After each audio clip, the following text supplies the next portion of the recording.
Mais non, sois pas triste mon Jean-Louis. On va en reparler de la cellule et même de la membrane cellulaire. Je suis sûr qu'on va retrouver une vidéo dans le futur où on va pouvoir réutiliser les connaissances qu'on a essayé de transmettre dans cette série de vidéos.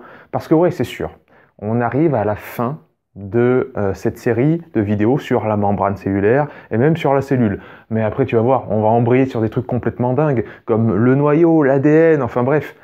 C'est pas fini, et on en reparlera quand on reparlera de l'hormèse, etc. Parce que le but de cette série de vidéos, c'était vraiment de donner des bases de compréhension de ce qui se passe au niveau cellulaire, afin de mieux comprendre et plus de vous faire balader quand vous lisez des articles sur la biochimie, sur la physiologie, sur la santé, etc. Et que vous compreniez vraiment ce qui se passe au niveau cellulaire. Pour moi, ces bases-là, elles sont fondamentales. Donc, aujourd'hui, on va parler encore une fois de la membrane cellulaire, peut-être encore dans la vidéo suivante, et puis après, on sera bon. Et on attaquera un nouveau chapitre, donc ça va être super, t'inquiète, ça va être vraiment cool. Donc aujourd'hui, potentiel de repos. Comment se forme le potentiel de repos membranaire? On a parlé de long en large du transport passif, du transport actif, de la constitution même de la membrane, de cette fameuse bicouche lipidique, quels sont les acteurs à l'intérieur, les protéines transmembranaires, etc. Comment les ions rentrent et sortent. N'importe quoi. Je vous recommande donc de visionner, si ce n'est pas encore fait, les vidéos précédentes sur la cellule. Mais aujourd'hui, on va savoir comment il y a en fait un espèce de voltage, même pas un voltage qui se crée au niveau de la membrane cellulaire. Pourquoi elle est polarisée? Tout ça, on en revient encore une fois à la quantité d'ions et la répartition des ions, négatifs comme positifs, en dehors et en dedans de la cellule. J'ai représenté encore une fois la membrane ici, donc la bicouche lipidique. Et comme on l'a expliqué dans les vidéos précédentes, il y a plus de sodium à l'extérieur de la cellule qu'à l'intérieur, donc il y en a plus dans le liquide interstitiel que dans le cytoplasme, et inversement, il y a plus de potassium K+, à l'intérieur de la cellule qu'à l'extérieur. Tout ça, ça diffuse passivement et activement. La pompe sodium-potassium, ça utilise de l'énergie pour faire rentrer, faire sortir ces ions-là. Et il y a aussi des diffusions qui se font de manière passive sans utilisation d'ATP. Donc ça c'est un résumé très rapide de ce qu'on a vu dans les vidéos précédentes. Mais pour comprendre ce potentiel de repos de la membrane, on va utiliser comme d'habitude, vous l'avez compris avec ce beau dessin, une analogie. Un différentiel un voltage, en fait, qu'est-ce que c'est? C'est la séparation des charges positives comme négatives par la membrane. C'est-à-dire, on va avoir plus de charges positives ou moins de charges positives et plus de charges négatives d'un côté ou de l'autre de la membrane. Et ça, ce différentiel entre positif et négatif, c'est ce qui va donner le voltage. C'est comme ça qu'on va dire, ça c'est, quand on dit 12 volts, 60 millivolts, etc., on parle de ça. On parle de la répartition des anions ou cations. Vous savez, les ions, c'est chargé en positif comme négatif. Un anion, il est donc chargé négativement. Par exemple, on a le chlore dans le corps, Cl-. Et puis positivement, on a le Na+, le K+, donc sodium, potassium, le calcium, Ca2+, chargé positivement. Donc c'est eux qui vont définir en fait le voltage. Et le voltage d'une membrane se situe entre moins 50 millivolts et moins 110 millivolts. Quand on a fait le système nerveux, je vous ai dit qu'au niveau du neurone, qui est donc une cellule en tant que telle, mais la cellule vraiment représentative du système nerveux, au niveau du neurone, la membrane est polarisée, donc elle est à moins 70 millivolts, donc elle est encore dans cette fourchette-là. Et c'est en allant à moins 90 millivolts que l'influx nerveux est déclenché. Bref. Comment ça se passe? Pourquoi j'ai représenté un bateau? Parce qu'en fait, ce voltage, on va imaginer que c'est la flottabilité du bateau.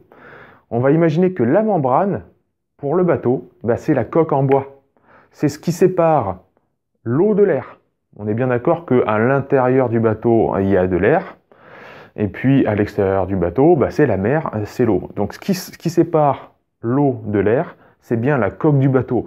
Mais on va imaginer qu'on a une bicoque là, que c'est un vieux rafio et en bois, et qui fuit un petit peu, et que naturellement, il y a de l'eau qui s'infiltre dans le bateau. C'est exactement pareil au niveau de la membrane cellulaire.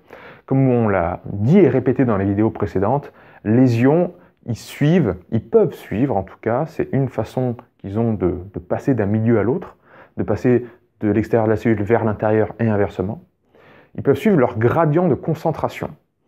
C'est-à-dire que s'il y a beaucoup d'un côté, naturellement, ça va aller dans le milieu où il y en a moins. C'est-à-dire il y a beaucoup de potassium à l'intérieur de la cellule, naturellement, le potassium va s'échapper. Okay ? C'est exactement pareil pour notre bateau. Naturellement, il va y avoir du potassium qui va rentrer, enfin de l'eau, on va dire, qui va pénétrer dans le bateau. Pas besoin d'utiliser d'énergie, et dans la cellule, pas besoin d'utiliser d'ATP. Donc, quittant l'intérieur de la cellule, c'est surtout ça le phénomène qui fait que la membrane est négative, électronégative. Parce que voilà, la membrane est beaucoup plus perméable aux ions potassium, qu'elle laisse beaucoup plus sortir les ions potassium que rentrer les ions sodium. Ça fait que à l'intérieur, la membrane devient négative, électronégative. Donc, ça rentre et ça sort de manière passive, comme l'eau au niveau de notre bateau. Et c'est la diffusion donc sélective, surtout du potassium, qui établit le potentiel dans cette fourchette-là. Quelque chose qui est vraiment intéressant à noter, c'est ce que j'ai écrit en vert ici, c'est que le flux de seulement 0,004% de potassium peut amener la membrane jusqu'à moins 60 millivolts. Qu'est-ce que ça veut dire? Ça veut dire qu'un tout petit peu, une quantité infime de la quantité globale du potassium à l'intérieur de la cellule qui quitterait la cellule, 0,004%, c'est rien du tout, ça changerait énormément le voltage, ça change même énormément le voltage de la membrane. Ce qui veut dire qu'il faut très vite sortir du matérialisme ambiant, c'est-à-dire 1 plus 1 égale 2, c'est le monde dans lequel on a vécu depuis des centaines d'années, malheureusement. Mais depuis l'avènement de la physique quantique, depuis les grandes découvertes qu'on a fait depuis un siècle, on sait très bien que c'est toute une histoire d'interaction et d'information avant tout, et jamais de quantité. Enfin, jamais. La notion de quantitatif est vraiment secondaire, voire tertiaire. On est vraiment sur la qualité des échanges. Et là, c'est très représentatif, par exemple, de ce qu'on appelle des phénomènes de queue. Alors, les phénomènes de queue, c'est très bien expliqué par le grand Nassim Nicolas Taleb, dont je parle de long en large sur les réseaux. Ce monsieur, pour moi, c'est vraiment un génie qui a écrit un livre fondamental qui s'appelle Antifragile, qui donc élargit, si vous voulez, le concept d'hormèse dont je vous parle aussi beaucoup et qui est le cœur de recherche de mon travail actuellement. Il élargit à tout le reste, c'est-à-dire tout le système complexe humain. Un système complexe, qu'est-ce que c'est? Par exemple, les sociétés humaines, le vivre en groupe, mais aussi la finance, mais aussi l'économie, mais aussi les neurosciences, mais aussi la santé. Donc, c'est une personne qui est respectée dans son domaine comme vraiment quelqu'un de... Voilà, quand il parle, tout le monde l'écoute, et il ponctue son livre du terme hormèse. Donc moi, quand j'ai lu ça, j'étais aux anges. Il a écrit le Cygne noir, que je vous recommande aussi également, et puis surtout son dernier bouquin qui s'appelle Jouer sa peau, qui est, là encore, un espèce de chef-d'œuvre. Donc, Monsieur Taleb, qu'est-ce qu'il nous dit? Il parle beaucoup des asymétries. Je ne rentre pas dans les détails, mais ça rejoint ce phénomène de queue. Par exemple, prenons un exemple pour illustrer ça, et ça va rejoindre le concept de l'hormèse. Vous avez l'habitude de faire un trajet en voiture. On va dire, vous faites chez vous votre bureau. Ça vous prend habituellement 1 heure. Ça vous prend 1 heure s'il y a 100 voitures sur la route. Maintenant, s'il y a 200 voitures sur la route, ça ne vous prend pas 2 heures. Il y a 2 fois plus de voitures, mais le temps de trajet n'est pas multiplié par 2. Ok? Tout d'un coup, il n'y a pas 200 voitures, il y a 300 voitures. Et 300 voitures, vous ne mettez pas 1 heure, vous mettez 1h15. D'accord? Il y a une progression relativement linéaire, peu Il y a peu de progression entre le temps de parcours et l'augmentation du nombre de voitures. La relation est relativement linéaire et faible. Tout d'un coup, s'il y a 400 voitures, donc c'est-à-dire, encore une fois, 100 ou 150 de plus, là, le temps de parcours, il est plus d'1 heure, mais il est de 3 heures. C'est exponentiel. Il y a comment dire, il y a une marge à passer, un seuil à franchir, où tout d'un coup les effets seront exponentiels. Parce que le gouvernement a essayé d'instaurer ça, même ils instaurent souvent ça, ils disent souvent, si dans les pics de pollution, ou quand il y a des bouchons surtout, pour prévenir les bouchons, ils font rouler les gens, non pas à 130, mais à 110 obligatoirement, le différentiel de seulement 20 km/h va faire qu'au péage, tout sera fluide, et sur les autoroutes, tout sera fluide, et le temps de parcours d'un trajet qui devait prendre, avec les bouchons, genre 5 heures, eh ben, il prend plus que 3 heures. C'est exactement le concept au niveau de la loi de l'Hormèse, c'est-à-dire vous faites un bain froid, enfin un bain tiède à 14 degrés, bon, il va rien se passer, enfin rien se passer. Les adaptations physiologiques seront minimes. Maintenant, vous ne faites pas un bain froid à 14 degrés, vous en faites un à 7 degrés. Donc 2 fois moins la température divisée par 2. Les adaptations du corps ne seront pas x2, elles seront x1000. Mais au moins x1000, ça sera colossal. C'est tout le but de l'Hormèse. Donc c'est-à-dire exponentiel. Dès qu'on franchit un certain seuil, c'est ce qu'on appelle donc un phénomène de queue.